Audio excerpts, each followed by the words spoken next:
Queridos irmãos, queridas irmãs, hoje nós estamos reunidos aqui para a celebração da festa da exaltação da Santa Cruz. O que significa a exaltação da Santa Cruz? Significa que a cruz de Cristo, que é o sinal da nossa salvação e da redenção do mundo, hoje é exaltada por todos os cristãos, porque ela representa o instrumento da morte do Senhor, que resultou na nossa vida e na nossa ressurreição. Então, por isso que nós cantamos nessa antífona da carta de São Paulo aos Gálatas: nós, porém, nos gloriamos na cruz de Cristo, pois nela está a vida e nela está a ressurreição. Então, não tem sentido o pensamento daquelas pessoas que não querem saber da cruz ou não querem saber da imagem de Jesus crucificado, dizendo, olha, ele já saiu dali, ele já ressuscitou, acaba com isso, nós não devemos pensar na cruz. É justamente o contrário. É claro que ele ressuscitou, é claro que ele venceu a morte, mas também é evidente que ele não rejeitou a cruz e que ele, por amor, esteve na cruz e ele continua amando a sua cruz, pois nela ele encontrou a sua ovelha perdida. Então, que as pessoas não venham com essa história de rejeitar o Cristo crucificado, porque é nesse Cristo crucificado que nós nos gloriamos, como diz aqui São Paulo. E se nós pregamos Jesus Cristo crucificado. Pois esse Jesus Cristo crucificado é o verdadeiro Jesus. Justamente, as pessoas não querem mais o verdadeiro Jesus. Porque esse verdadeiro Jesus, Filho de Deus, que morreu na cruz, é Ele que pode nos salvar. Outro Cristo falso não pode fazer nada por nós. Então é interessante a gente pensar nisso e nos lembrar também, do ponto de vista histórico, de onde veio a origem dessa festa. Porque, de fato, a cruz foi exaltada no dia 14 de setembro. Foi ali, no século VII, que eles conseguiram trazer de volta a cruz do Senhor, que tinha sido capturada pelos persas.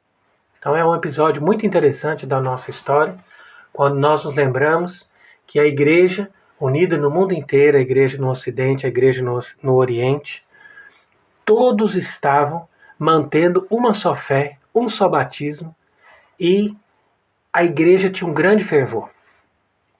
E nessa época, Jerusalém era guardada pelos cristãos, então foi um século de ouro em Jerusalém, antes que os persas definitivamente conquistassem a Terra Santa. Então, houve guerras. Ali naquela ocasião, os persas tinham capturado a cruz e durante 14 anos eles aguardaram consigo.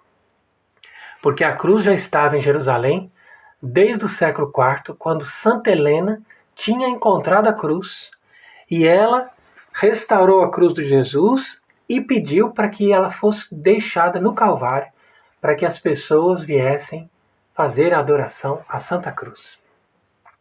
Que de fato, juntamente com o Santo Sudário, são as relíquias mais importantes, porque são as relíquias da paixão.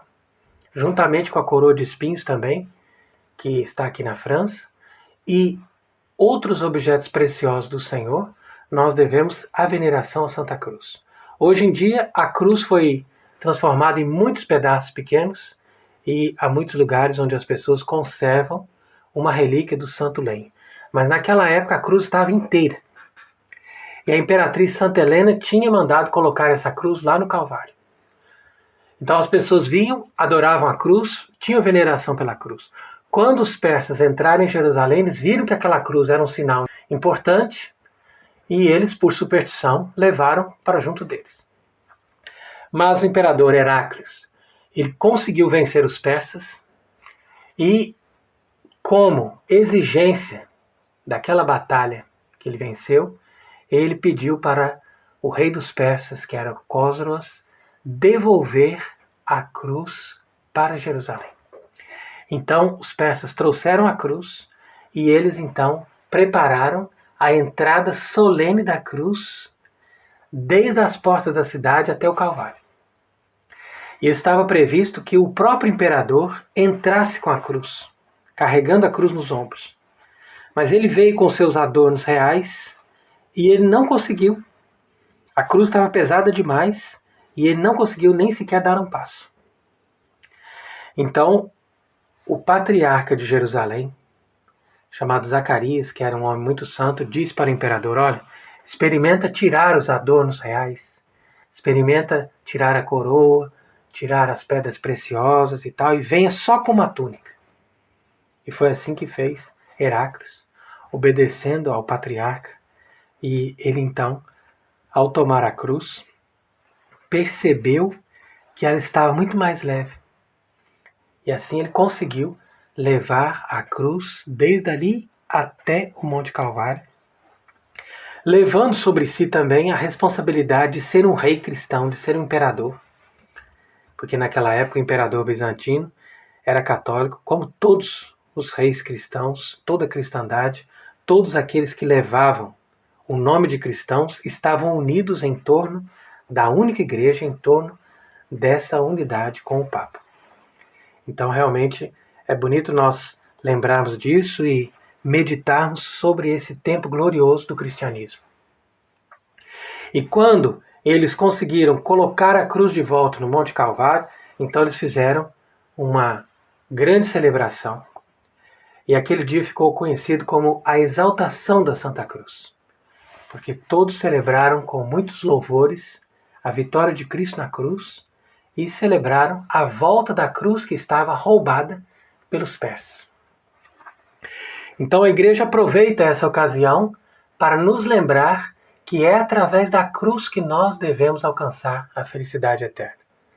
Nós não estamos nessa vida simplesmente para vivermos para as coisas desse mundo ou para buscarmos uma satisfação terrena. E de fato, essa belíssima homilia do Papa Leão Magno, que nós estamos lendo hoje nos nossos ofícios, ela exprime muito bem, porque ali esse Papa diz que todos os sacrifícios do Antigo Testamento foram anulados. Mas a única oferenda, o único sacrifício, a única hóstia que foi aceita por Deus Pai foi o próprio Jesus, no sacrifício do seu corpo, como vítima agradável a Deus, oferecido na cruz. Ali está a hóstia perfeita. Ali está o sacrifício perfeito. E é através dessa hóstia, desse sacrifício, que nós cultuamos a Deus em cada Santa Missa. Então depois você pode inclusive escutar essa homilia que foi colocada ali também no nosso canal em espanhol. Nós vamos deixar também o link na descrição. Então a cruz nos lembra a dimensão do Novo Testamento. Porque o Novo Testamento não é como a antiga lei. E a mensagem de Cristo, que nós vemos ali anunciada nas bem-aventuranças, não tem nada a ver com uma mensagem de prosperidade, de riqueza ou de bem-estar que as pessoas estão anunciando hoje em dia aí nessas igrejas falsas e mesmo nos ambientes que se dizem católicos que nós observamos nos nossos tempos e que estão contaminados com todas essas ideias do Vaticano II. Então nós devemos lembrar as pessoas que Jesus foi pobre, que Jesus foi casto e que Jesus foi humilde. A castidade é uma forma de mortificação dos prazeres do corpo. Então a pessoa que opta pela castidade, ela está optando por carregar a cruz. Da mesma forma, a pobreza é uma cruz, mas também atrai a liberdade e a felicidade verdadeira. E da mesma forma, quando a pessoa é humilde, ou seja, quando a pessoa renuncia à glória e o poder desse mundo, essa pessoa adquire também uma grande liberdade e uma grande satisfação de viver. Então é por isso que nós podemos afirmar com certeza que a cruz é um sinal de vida e de liberdade. E as pessoas que estão pregadas na cruz junto com Cristo, elas não estão presas nem estão mortas, mas elas estão ressuscitadas e livres. E é isso que falta na vida das pessoas. Você veja que hoje em dia Tem pessoas que procuram a religião e fazem novenas e fazem pedidos. Não, eu preciso disso, eu preciso daquilo, eu preciso de um carro, eu preciso de um emprego, eu preciso de um casamento, eu preciso de ter isso, eu preciso de ter saúde. Mas poucas pessoas se lembram que elas precisam de Deus e que elas precisam da salvação e da vida eterna. Todas as outras coisas são secundárias. E é por isso que Jesus disse a Marta: Marta, Marta, tu te ocupas com muitas coisas, mas uma só coisa é necessária. E qual é a única coisa necessária? É o amor de Deus. E esse amor de Deus, nós o encontramos pela cruz. Porque a cruz nos ajuda a mortificar os nossos desejos, que são contrários aos desejos do Espírito. A cruz nos ajuda a nos lembrar que nós vamos morrer. A cruz nos ajuda a nos lembrar que nós somos dependentes de Deus, que nós somos fracos, que nós não temos condição de viver sem Ele e que nós devemos partir para Ele. Então, é somente através da escola da cruz que a pessoa aprende a verdadeira lição, a mais importante lição de todas aquelas que nós devemos aprender desde a nossa infância até o último dia da nossa vida. A lição de que nós vamos morrer e de que a felicidade verdadeira só se encontra no céu. Por isso, hoje deve ser um dia para nós de reciclagem espiritual, de nós entrarmos novamente em consciência de que nós estamos aqui para sermos provados, para sermos purificados e para conhecer e amar a Deus, a fim de que nós possamos partir desse mundo para a vida eterna. Então veja que interessante que nós lemos no livro dos Números. O livro dos Números se encontra lá no Antigo Testamento, no Pentateuco, e ali diz que Moisés, ele fez uma serpente de bronze e colocou essa serpente de bronze pendurada numa haste. Então ele levantou aquilo e as pessoas que olhavam para essa haste com a serpente de bronze que estava pregada nela, imediatamente ficavam curadas daquelas serpentes que tinham mordido as pessoas. Então, a cura desse veneno que mordeu todas aquelas pessoas no deserto era simplesmente olhar para essa serpente de bronze, para essa imagem que Moisés fez para as pessoas por ordem de Deus. Então veja que interessante isso. Por que nós não poderíamos ter imagens no Antigo Testamento? Porque as imagens levavam as pessoas à idolatria. Agora, uma imagem de uma serpente de bronze eles puderam ter. Por quê? Porque aquela imagem representava Cristo crucificado no futuro. Então, Cristo crucificado é como uma serpente de bronze. Por quê? Porque a serpente representa o pecado. O pecado representa o veneno. O veneno representa a morte. Jesus, porém, ele se fez pecado, como diz São Paulo. E ele assumiu todas as nossas dores e ele tomou o veneno, o fel amargo de todas as nossas ingratidões e por isso ele morreu pelo nosso amor.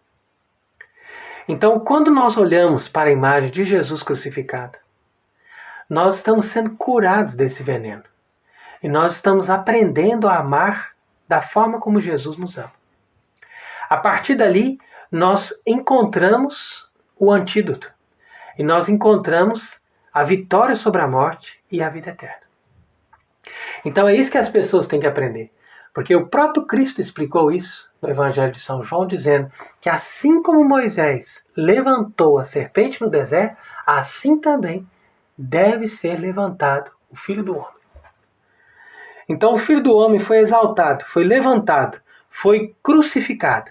E com os braços abertos, ele abraçou todos aqueles pecadores que renunciam a uma vida longe de Deus para se conformarem aos mandamentos de Deus.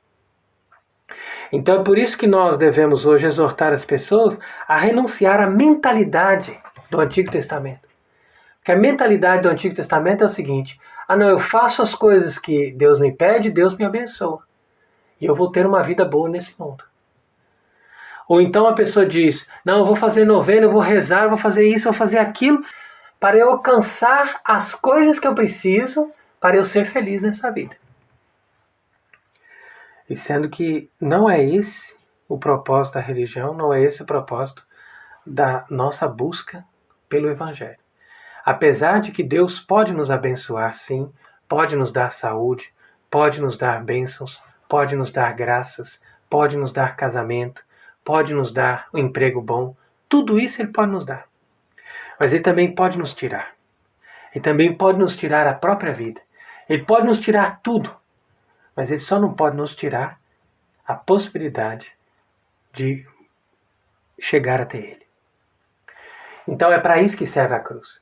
A cruz serve para nos lembrar que todas as coisas nesta vida, mesmo as coisas boas, vão acabar. E com isso, nós entendemos que tudo aquilo que nós fazemos tem que estar voltado para fazer a vontade de Deus. É assim que nós aprendemos a viver carregando a nossa cruz. Porque Jesus disse, quem quiser me seguir, toma sua cruz e siga-me. Então, o movimento do Evangelho, ou da pessoa que segue o Evangelho, é sempre nesse sentido, de tomar a cruz, ou seja, de fazer um esforço e de caminhar. Portanto, nós não vivemos numa religião parada, uma coisa estática. Nós estamos sempre caminhando, estamos sempre desenvolvendo esse caminho cada vez mais próximo de Deus. Se a pessoa para, ela já está andando para trás. Então a nossa vida tem que ser um movimento, tem que ser uma busca, tem que ser um constante esforço. Cada dia, toma sua cruz de cada dia. Jesus não diz, toma sua cruz do ano que vem. Não, esquece a cruz do ano que vem. Esquece a cruz do dia seguinte. Toma sua cruz hoje. Faz a caminhada com Ele hoje. Vai seguindo, vai obedecendo, vai aceitando, vai confiando. E assim você vai fazendo cada dia seu caminho para Deus. Então que a cruz de Cristo possa sempre nos libertar, sempre nos proteger, sempre nos livrar de todos os laços, de todos os ardis do demônio e sempre nos dar a força de perseverarmos até o fim. E nós terminamos lendo esse responsório tão bonito, que faz parte da liturgia de hoje, invocando a Santa Cruz e dizendo, pela tua cruz salva-nos, Cristo Redentor, que morrendo destruíste a nossa morte e ressuscitando reparaste a nossa vida. Amém.